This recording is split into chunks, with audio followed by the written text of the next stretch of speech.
నిజంగా చెప్తున్నా, అసలు ఇది సినిమా కాదబ్బా. సినిమా అంటే సినిమా ఇండస్ట్రీకే నిజంగా చెప్తున్నా చాలా చిన్న చూపు చూసినట్టు. Out right disaster. ఇది డిజాస్టర్ కాదు, ఫ్లాప్ కాదు, అసలు సినిమానే కాదు. ఇలాంటి సినిమాని మీరు ఎప్పుడూ చూడకూడదు. మూవీ రోజులో కూడా చూడొద్దు నన్ను అడిగితే. బ్యాక్గ్రౌండ్ లేకుండా వచ్చాను అన్నాడు కదా. బ్యాక్గ్రౌండ్ లేకుండానే కాదు, బ్యాక్గ్రౌండ్ మ్యూజిక్ కూడా లేకుండా వచ్చాడు. ఇది ఏమి సినిమా ఇది? 1400 డైలాగులు, 10,000 ఎక్స్ప్రెషన్స్ అంటాడు ఆయన. 10,000 ఎక్స్ప్రెషన్స్ ఇచ్చానని చెప్పుకోవడానికి సంబంధం లేకుండా బండి మీద వెళ్తున్నప్పుడు వెనక ఏదో ఒక డైలాగ్, వెనక క్యారెక్టర్ ఏదైతే ఉందో ఆ పర్సన్ ఏదో మాట్లాడుతూ ఉంటే దానికోసం సంబంధం లేకుండా కొన్ని ఎక్స్ప్రెషన్లు ఇస్తుంటాడు ఆయన. ఇట్లా కొన్ని ఎక్స్ప్రెషన్లు ఇస్తూ సినిమా కాదు.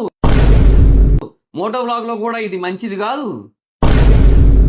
కంటెంట్ తో కొడతా అంటే నిజంగా ఏమో అనుకున్నాం.